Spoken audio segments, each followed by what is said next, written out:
Next, kita akan masuk ke demonstrasi dari for loop ini. Kita akan buat project baru.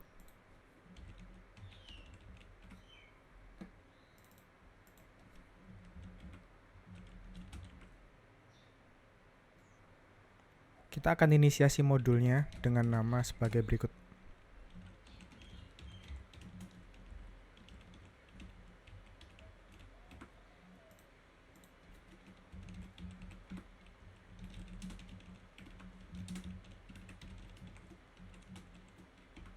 Oke, for loop itu kan seperti ini ya. Kita definisikan dulu variabel untuk ngontrol for-nya, diikuti dengan titik koma, lalu diikuti sama logika untuk menghentikan loop-nya ini, yaitu sebanyak 5 kali, dan diikuti sama bagian increment-nya.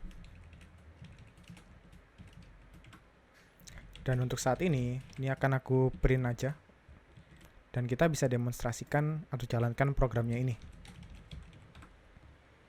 Hasilnya dapat dilihat bahwa di sini ada 5 print kan, sementara yang kita print di sini cuma 1 doang. Nah, inilah fungsinya for loop. Jadi untuk mengulang print line ini sebanyak 5 kali. Dan nilai i di sini dia dimulai dari 0 ya, karena kita inisiasi ini dari nilai 0. Apabila kita ganti 1, ya dia akan jadi 1. Tetapi coba lihat. Nah, dia hanya di loop sebanyak 4 kali doang. Kenapa seperti ini? Ini akan lebih mudah dijelaskan apabila kita breakdown mengenai for loop-nya ini. Kita akan mulai dari variabel i, yang awalnya bernilai 1. Nah, gimana cara for loop ini bekerja? Yang pertama, pasti dia akan menginisiasi variabel i ini. Tapi inisiasi ini hanya sekali doang, setelah itu dia nggak akan diinisiasi lagi. Terus next, dia akan masuk ke komparasi ini. Kita akan komparasikan apakah i kurang dari 5. Nilainya true ya, karena kan kita bisa cek di sini 1, itu pasti lebih kecil daripada 5. Nah, dia bisa diteruskan ke dalam sini. Jadi nilai i akan di print. Print 1. Setelah selesai print 1, dia akan dilanjutkan ke bagian increment ini. I++ itu tandanya operator untuk menambahkan. Jadi itu sama saja kayak gini. I ditambah 1. Tahu i-nya jadi 2. Ini untuk loop pertama. Loop kedua tinggal kita ulangi. Tapi ulanginya nggak dari sini, melainkan kita bisa langsung masuk ke komparasi ini. Jadi dia akan di-compare lagi i-nya dengan 5. Apakah 2 ini kurang dari 5? Jelas dia true. Jadi masih dilanjut. Dia akan ngeprint lagi. Nilainya 2 sekarang. Setelah di-print, dia akan di-increment lagi i++, yang berarti i-nya jadi 3. Ini untuk loop kedua. Loop ketiga tinggal kita ulangi lagi. I apakah lebih kecil daripada 5? Ya, karena dia masih nilainya 3 di sini.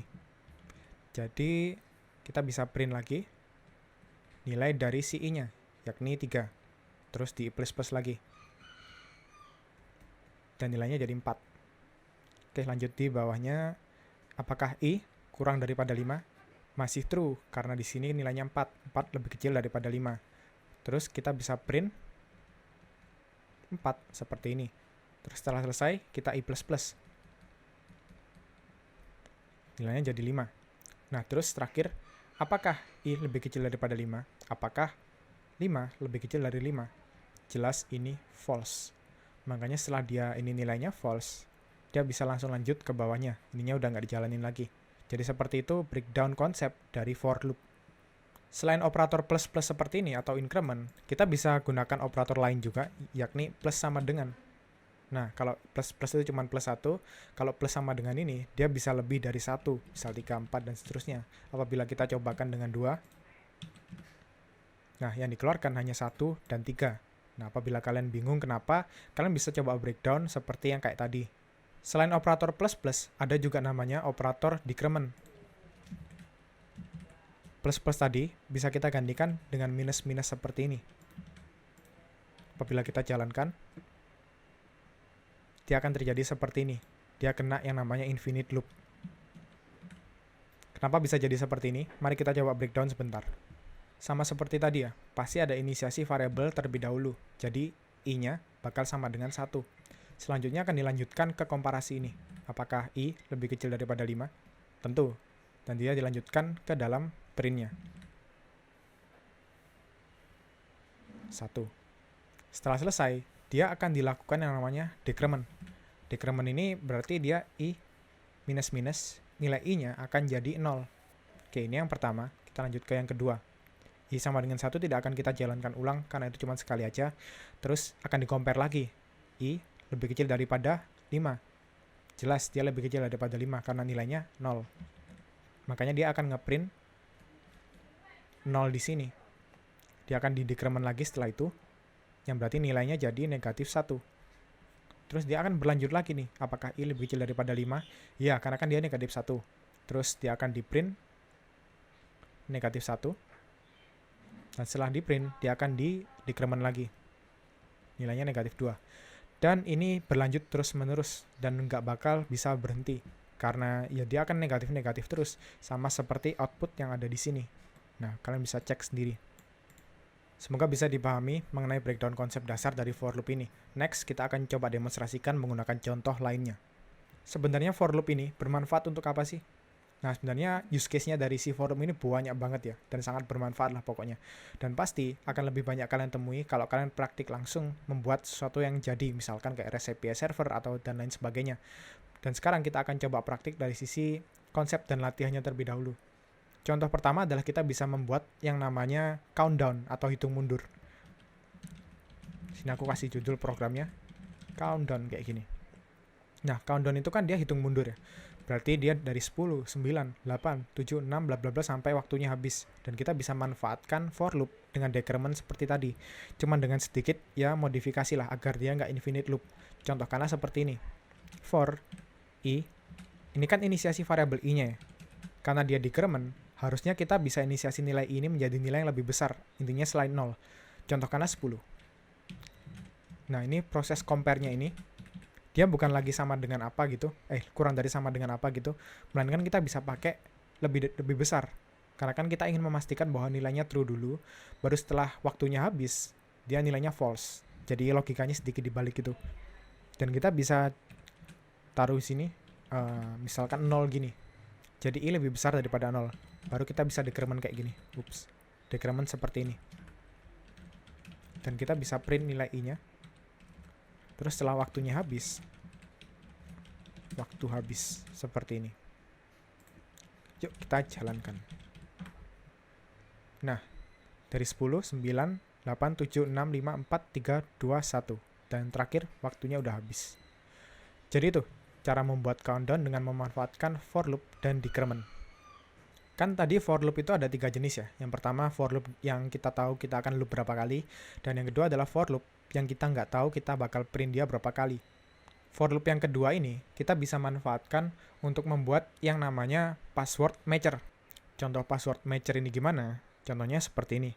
Jadi usernya akan nginputin suatu string ya, atau kalimat. Dan nantinya kalimat ini akan menjadi yang namanya password. Seperti ini. Lalu kita akan scan seperti biasa. Dan kita bisa cek di sini apakah password yang diinputkan sama user itu merupakan password yang benar. Untuk itu kita bisa coba define variabel baru di sini. Correct password. Terus di sini Mario 123 seperti ini. Dan kita bisa buat seperti ini dulu.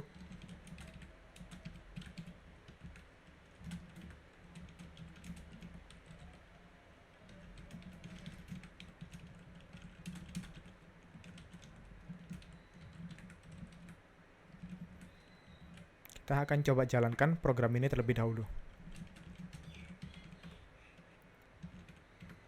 Password is incorrect karena salah. Apabila benar, password is correct. Nah, pertanyaannya adalah bagaimana cara kita bisa melakukan retry inputnya secara otomatis tanpa kita perlu jalankan seperti ini terus-menerus. Jadi apabila passwordnya itu masih salah, user akan diarahkan untuk menginputkan passwordnya lagi. Nah, gimana cara kita bisa buat hal yang kayak gitu? Jawabannya kita bisa pakai for loop dengan tipe yang kedua tadi. Kita akan coba demonstrasikan cara membuatnya. Pertama kita buat seperti ini dulu, yakni infinite loop biar nggak bingung. Terus gimana cara kita bisa merangkai kondisinya ini agar nggak infinite loop? Kalau kita coba breakdown problemnya, kan kita ingin memastikan bahwa usernya menginputkan password secara benar dulu, baru dia bisa keluar dari loop. Jadi kondisi keluar dari loop itu apabila passwordnya sama. Itu kondisi keluar dari loop. Lalu kondisi masuk dari loop tinggal dibalik, yakni passwordnya berbeda. Passwordnya user tidak sama dengan correct password seperti ini. Apabila dia berhasil keluar dari loop, kita coba kasih password benar. Seperti ini. Kita jalankan ulang. Enter the password. Enter the password. Ini masih salah ini. Enter the password. Masih salah. Baru kalau udah benar, password benar, dia berhasil keluar dari loop ini. Kita sebenarnya bisa improve dengan mencoba untuk menginputkan kayak gini. Nah, kita tambahkan control flow if di sini. Lalu kita kasih kayak gini. Password salah. Sehingga ada feedback ke usernya kalau passwordnya itu salah. Apabila kita jalankan ulang, kita kasih mark gini, passwordnya salah. Apabila kita samakan, nah password benar. Jadi itulah manfaat kita menggunakan for loop yang kedua.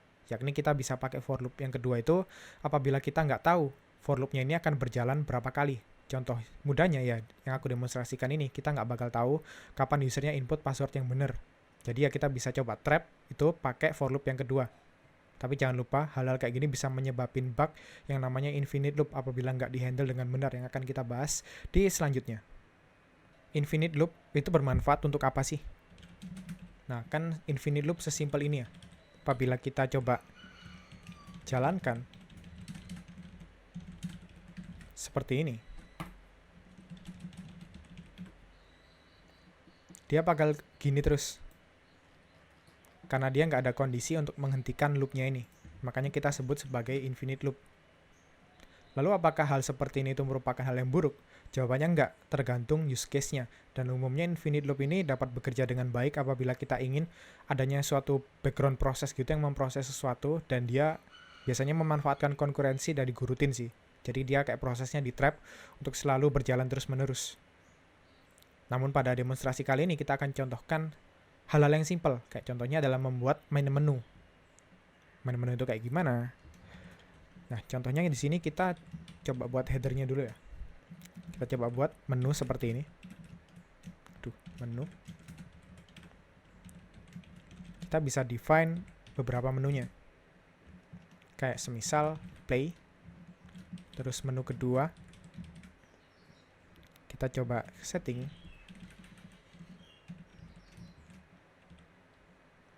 Terus menu ketiga, yakni quit. Nah, nantinya user dapat menginputkan input mereka berupa nomor seperti ini, input menu. Terus jangan lupa kita scan suatu variabel.